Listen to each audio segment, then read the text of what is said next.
Shit,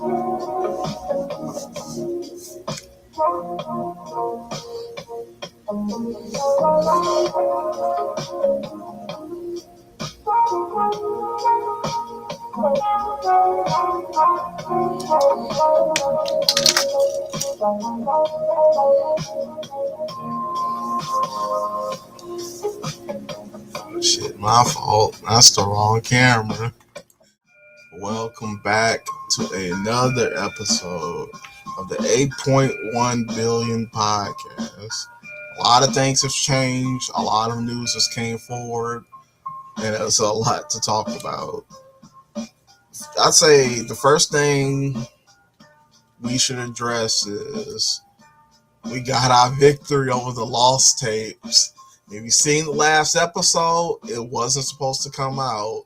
It would have been lost to the wind, lost to the abyss. But we got what we needed from the lost tapes. Our first and ever victory. Between the podcast and the gaming channel, you guys will never know how many 10 out of 10, or I guess in the content world, a 1 out of 10 video is lost to the abyss. That being said, we are here. We're looking good. I know you see the fit. But you know what I'm saying? It's a very special episode because for the first time in the channel history, I'm recording a solo episode while juggling, recording, and editing multiple episodes with potential and future guests. So this, even though we took a self-imposed vacation, this is one of the few times we are not on track but ahead of schedule. But that being said, let's get into it. You know what I'm saying? A lot of topics. I'll say the first topic would be, I want to say music, but let's do gaming. A lot of things happen in the gaming world. You know what I'm saying? GTA 6 employees are on strike. You know, we got Wolverine coming out. It's a lot. But on the more personal note, the Marvel Rivals community is interesting to say the least. It is one of the few games. It's one of the few games where it's rare that a teammate will have your back. If you're talking shit to the other team, your teammates will join in or have their own separate. Something goes wrong to where it ends in a 1 versus 11. You know what I'm saying? You don't have 5 teammates. You got 11 enemies. But I played Black Ops 1 enough to where I'm getting matched up with people who are just as good as me. I've prestige. I've gotten $500,000 in contracts. I've been having a lot of fun. My current game gauntlet is Black Ops 1, Marvel Rivals. I'm doing a few old Star Wars single player games. I'm doing Battlefront 2. I'm still on Warhammer. I've been on the Game Pass, and I saw they had the Ezio trilogy. And I was gonna buy it on my PlayStation for $30, but I've been playing Brotherhood. Brotherhood is my favorite, and I want to say it's the best Assassin's Creed game. I'm currently played all of them up until Odyssey. I am on hour 77 on Odyssey. I love Greece, but Assassin's Creed Brotherhood is fire. It's fire. But you know what I'm saying, between the Game Pass and the current games I've been playing on my PlayStation, it's just been dull. My backlog is way too much to start many new games. You know what I'm saying? I can only play one Call of Duty at a time. I refuse to play more than one. I'm excited for the future games that'll come out in the futuristic. You know what I'm saying? I'm excited for the games that's coming out in 2026 and beyond. But currently, I have been getting the itch to be playing the games of yesterday. Not really the golden age of gaming, but more of the PS4 era, the Xbox One era. Those games, that just lets you know how far behind or where I'm currently at on my backlog. I'm confident I have 1,000 games I need to play in the order of which I saved them. But it might actually have a wrench in that grand plan I have because I have been in contact with somebody legendary. You know what I'm saying? The mod father sends his regards. Like, I've gotten contact with Sony Montana. Like, that's right. The legendary Sony Montana, aka the mod father. You know what I'm saying? He hooked me up with a PS2. And let me just say, between Call of Duty Black Ops 1 being re-released and obtaining this PS2, you know what I'm saying? My childhood is back. The games I grew up on are readily available. It is. It's beautiful to see, you know what I'm saying? The connections I've attained and the people I've talked to led me to some open doors that I will always cherish. Shout out to Sony Montana. If you ever want to hit them up or you ever want to play some older games, you haven't had a chance to, just here he is. Just give him a shout. Just give him a shout. I know there's something important on the gaming side of the game that I am forgetting. GTA 6 news, I suppose. Oh, what's up, Paranoid Poet? It's the first time I'm doing an episode and I can talk to the chat. Right now, we're gonna talk about GTA 6 and I'm ready for it. Well, my gaming channel is ready for it. I am. I'm about to go on a nostalgia trip, to be real with you. It's just I don't want to play any new games. That's the reason why I haven't started Expedition 33. Cause I know that's a game I'm gonna sink my teeth into and put in 200 hours in a blink of an eye. But I also don't want to be 80% done with the game. Because my process is story games and open world games that I want 100%. I don't want to play too many of those games. Like, I don't want to play Skyrim while playing The Witcher 3 while replaying for the fifth time Fallout New Vegas. You know what I'm saying? So I hopped on the game I haven't played in a while, and I kept getting confused on the controls. It was actually GTA 5. Like, I kept trying to run. I just kept punching people. You know what I'm saying? The valet in front of the casino. I'm trying to run from bullet fire to go inside the casino, and I just punched him. I'm like, oh, R2 is to attack. No other game I play operates by those rules, so it's whatever. It is. While we on that topic, it's horrible switching from Xbox to PlayStation because, like, the X button is over here this time, and then if I play my Switch, it's like the X button is here this time. Unless I got my original GameCube, the X button is here this time. That's four directions. I hate. That's one thing I hate. I've been thinking about it lately. Being a lifelong gamer, that's one of the downsides. There isn't a universal controller to where all the buttons, because I played a lot of systems, and one of the more annoying things is relearning button layout. And I know it'll all be fixed if you play, you know what I'm saying, the keyboard has the same keys, but you know what I'm saying, the X button is south, then it's to the left, then it's up, and then it's to the right, depending on which system. And then when I was a kid and Call of Duty introduced R3 and L3, I was like, oh, we doing combinations now. So if GTA 6 or GTA 7 in the far future tell me to press R4, do I press R2 twice? Do I press and hold it?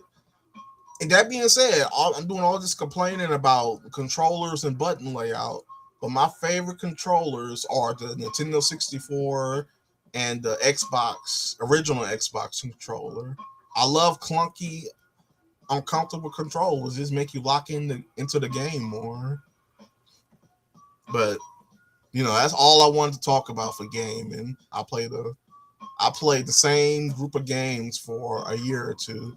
Then I go to the latest and greatest, and then go to a nostalgia trip. Because if I really love a game, I'll replay it for years. It just, when you experience a 10 out of 10 and you can re-experience a 10 out of 10, you'll do it. Especially after I play a new game, it's trash and I drop it. I'm like, all right, let me go back to Fallout. You know what I'm saying? Let me go back to a masterpiece after putting like 20 to 30 hours into this 3 out of 10. But I hate that I'm like that because my backlog is growing by the season. I'm looking at my Game Pass games. I was looking at all the games I saved from PlayStation Plus, and it's getting bad. But there's some games I want to get out the way immediately, and it does help trimming down, but that's either near or there. Next topic I want to talk about is music. The reason why I stopped this self-imposed vacation from the podcast is because if this certain person drops a video, I will be more productive in life because they finally continue in their own work. And that's, Trapping in Paradise. I don't associate with Trapping in Japan. Personally, I'm like 85% sure that it is copyright, so I can't play it, but I see the upload time 2 hours ago. It just brightened up my weekend. So I flip-flop so many times, by the way. The hate is never permanent. It's always been Trapping in Japan or Trapping in Paradise. You know what I'm saying? They just been competitively dropping music that you can't get tired of, that you just got to choose at one point. I'm re-listening to all the classic Trapping in Paradises. If for reference, I'm talking about Trapping in Paradise 7, 28, 32-ish, about half of it, 54, 99, 76, 111. I don't remember 128, but I know it got a 30 euphoric 45 minutes in it. 137, 139, 150, 145. I'm probably just spewing numbers like the intro to Black Ops 1. You know what I'm saying? Just check it out. Trap it in. Check out Sony Montana. Check out Trapping in Paradise. I just had to get that off my chest. I just had to nerd out for a few seconds. Some of your favorite people regress and just put a battery in your back. That's been the whole entire episode of the podcast. I just had to get to that point. I'll see y'all in 4 months.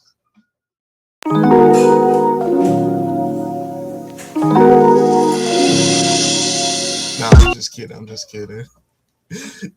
Nah, but in terms of music, you know what I'm saying, just lo-fi playlists on YouTube. I've recently realized that me discovering and listening to yeah, the numbers, me discovering new artists, me seeing what the kids are listening to nowadays, those days are over.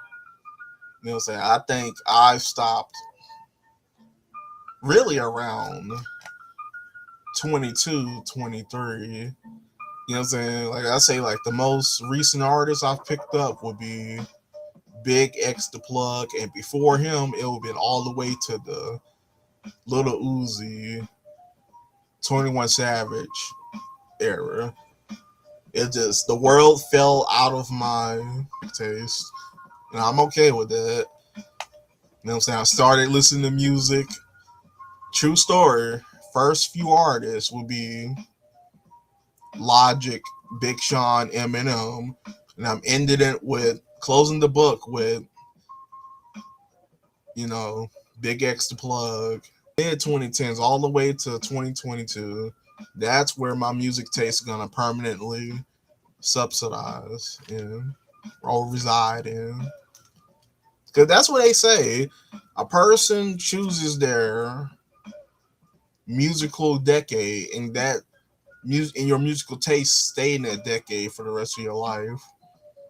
And I always found that interesting because you you start to develop your personality at the age of 16. So I would have thought for the next 10, 15 years, your music stays around that age.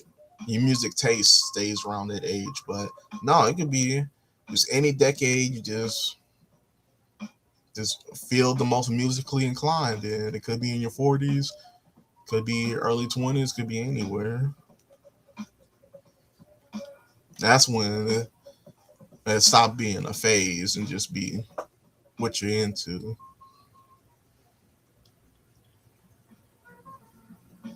Oh yeah, music evolves. It just I'm a little disappointed I'm not as flexible to evolve with it.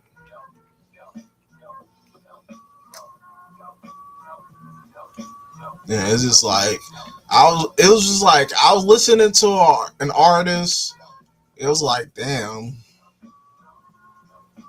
he not Kanye. And I know his rap is super diverse, and if you don't like a certain sound, you know what I'm saying, there's a million other songs that would be the opposite, but I digress. The podcast itself, let the podcast be the topic, you know? You know, currently, as I said before, we got 3 episodes in the work. I never expected to easily find so many artists. I got 4 people who do music, but I'm still looking for that political episode. I'm still looking for that, you know what I'm saying, that guy who builds paper roller coasters. And it may be I'm tasting sour grapes because I'm using that expression wrong, but I used to work with SoundCloud rappers. It was a thankless job. And I'm seeing SoundCloud rappers looking over the channel lately, and it's been a lot of music. And it's like, damn, I just need to be on my P's and Q's more. It's like I got Wallace. Then I found out that the little homie does music. Then Roku still doing music. Then I got more people doing music. It's like, dang, I don't got any motivation to do music like that. But it definitely got some unique people, you know what I'm saying? Definitely, we'll have to do an episode, do a special episode in around Halloween. But the podcast is doing good. We're growing at the speed that I wanted to.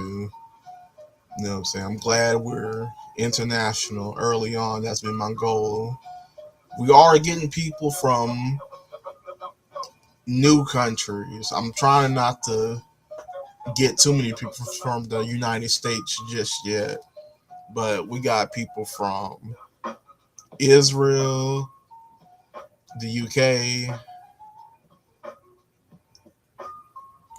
Germany. I don't know if they confirmed it, but be on the lookout for it in the next year. I'm not gonna promise that we're gonna not be on hiatus. If the next episode is 2 months from now, it's 2 months from now. I never subscribed to getting a one episode a week goal. That's just unsustainable to be real with you. One episode a month, I suppose. I like having my weekends to my. Let me stop beating around the bush. It's easier and more enjoyable to upload on the gaming channel. You know, so I have to talk to lame people to. I have to weed out a lot of lame people to get a guest on.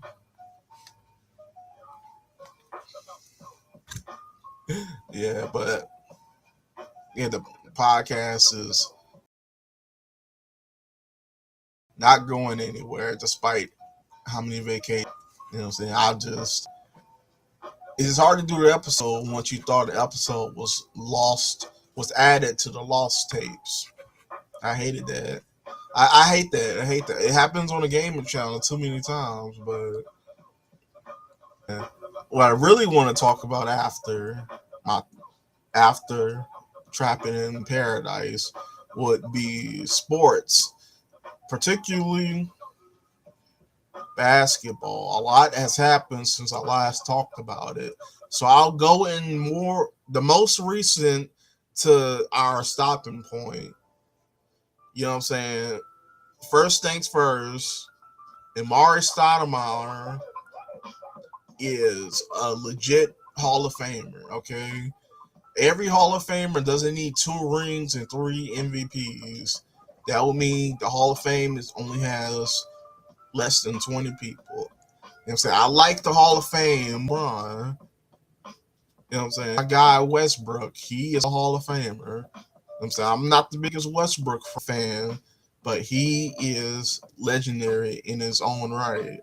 You know what I'm saying? His work ethic is almost unbeatable. You know what I'm saying? He's done so much in the name of basketball, to the game of basketball. You know what I'm saying? And as a LeBron fan, when did I become a LeBron fan? Now that I said that out loud, that was the first time I said that out loud. I guess I've been, because my teams are the Pelicans, because I'm from there, and the 76ers. You know what I'm saying? Like, life has been basketball wise, on the basketball side of the game, it's been rough. I've been struggling. I still want Zion traded. It's like, and I go to my second team I root for. It's Embiid. It goes from Zion to Embiid. It's crazy, man. Anthony Davis on one side, he get traded. I'm still sad about that. Then you got Embiid. I'm used to my my star players not being there. They always injured or just crazy, Mo. But yeah, LeBron has joined the 76ers, and they established themselves as a team to watch out for, legit contenders. You know what I'm saying? And I don't know if this the formula. Well, it really isn't the formula, because basically before the CBA issued the new rules, it was the way to win. You got to have a big 30. All right, these teams won with a big 30. Then you had to have the big 4. That's what Boston did with Jaylen Brown, Jason Tatum, Porzingis, Drew Holiday. That's the team I'm thinking about. Yeah. And then Philly, they had a big four with Jimmy Butler, Embiid, Ben Simmons. Oh, who's that for? Who's that for? Tobias Harris, yeah. But ever since the new rules have been implemented, you gotta get the biggest bang for your buck to win. That's why the Oklahoma City Thunder won. I want to say, is that true for the Knicks? The Knicks set the new precedent. It's not fair, but with these new rules, you gotta form and go further beyond and form a big five with the new tax aprons. You know what I'm saying? Their big five was Josh Hart, Cat, Mikal Bridges, Brunson, and OG. And I think the 76ers going to win because they did the big five. They got LeBron, Jaylen Brown, Embiid, Maxey, VJ Edgecombe. You know what I'm saying? It's going to be exciting basketball. A lot of storylines are being set up for this year and everything. I'm ready and prepared. Oh, yeah. Hey, welcome to the chat. And before LeBron joined, Steph, he still doesn't have any help. It ain't nothing new, but they did sign DeMar DeRozan. Like DeMar DeRozan, Jimmy, Steph, Draymond. You know what I'm saying? That's a playoff team. What else did I miss? Oh yeah, how can I forget? The Knicks have officially won the NBA Finals. Yeah, the last time we talked about basketball was that far. The Knicks won. Shout out to them. You know what I'm saying? They got more competition in the East, but their team, or at least their starting five, is locked and loaded, ready to run it back. And to be real with you, those three main topics was all I had for the podcast. But I'm just going to freestyle since we live. I just had to get rid of Mojave. I had to get rid of, because I was really fighting the good fight with the lost tapes. Nice to actually talk to the chat while actually being on. Yeah, big shout out to Sony Montana. Big shout out to Trapping in Paradise. Big shout out to all of our listeners on the 8.1 billion podcast. You know what I'm saying? Big shout out to our featured guests. You know what I'm saying? It's feel good having more work to do after I stop recording. But I can't wait. I can't wait for what's to come for the channel and for, you know what I'm saying, the future in general, including all our topics from the NBA season to the channel. Things are looking up, like things are gonna improve. Okay, my assistant gave me the thumbs up so I can talk about a future episode. I'm in the works of doing a political stream with a gentleman from Israel. I feel like that would be a good stepping point to expand our podcast. Swedish guitar player. He's extremely talented. He wants to join up in the future. He wants to debut a few of his songs and he want to promote his channel. You know what I'm saying? I'm still trying to get in contact. Wallace, he's currently back on. He's currently on tour right now, and he told me he told me to say that, yeah, we're gonna talk about his tour and some of his music, because he's been releasing while he's on tour. Be episode 18, if anything. But yeah, the 8.1 billion community is growing. We're looking good. We're all doing our own individual things, whether it's existing, living, or surviving. Being alive, that's the fourth one. Just had to add it in. Just keep out on the lookout, as they say. Keep out on the lookout. And also, we still have more unnamed people on our team. You know what I'm saying? I have a few war monitors. I have a few eyes and ears across the world, although very limited, but we are well informed, as you can tell. But you know what I'm saying? Life has been good. The channel has been good. And I am proud to be the nucleus. Well, really, my assistant, she has been the mastermind. I'm just the figurehead at this point. But yeah, and also, I do realize that the 8.1 billion podcast isn't representative of everybody. What I mean is, I realize now that we don't have, I think we're at 8.2, close to 8.3 billion people on Earth. We won't change our name for merchandise reasons, but let's just say that the 8.1 billion podcast is a marker from where we started. So in the future, when we're at 9.3 billion, you know what I'm saying, this is just a marker for where we started.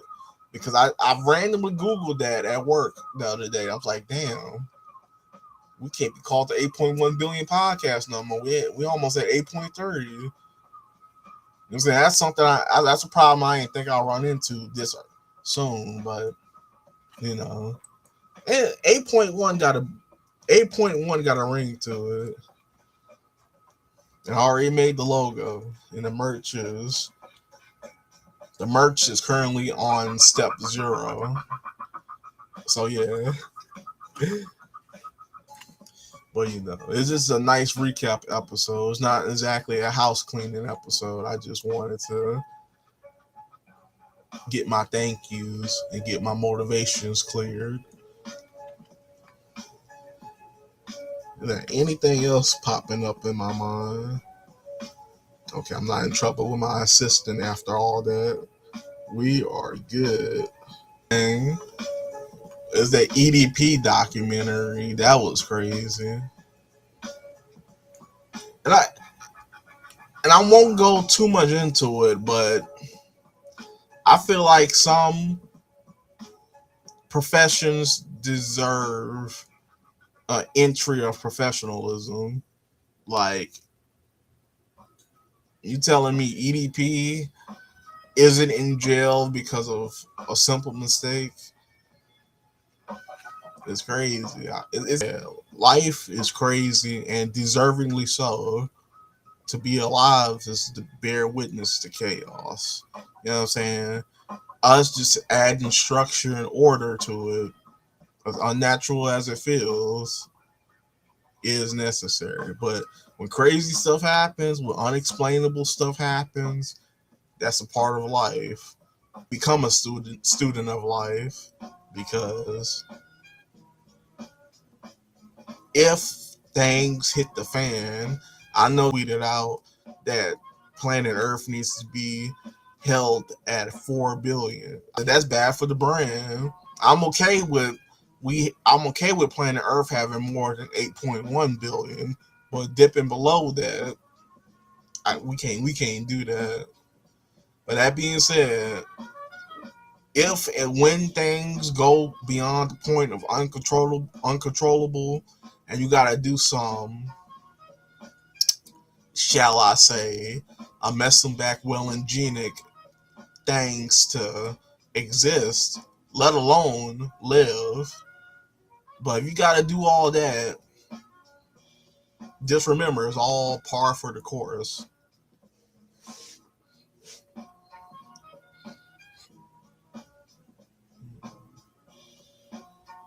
And I kind of ate on that. But yeah, that's really what I had for my notes. I was done 10 minutes ago. I just wanted to practice ripping on the mic. And you could tell I need a second voice, but yeah. This has been another episode of the 8.1 billion podcast. I'm talking about that in the future. That could be a future podcast topic. The use of Gronk and other AI is the direct correlation of George Bush's No Child Left Behind. Hop on the neatest and greatest. I play this during the podcast anyway. Get some mud and blood in.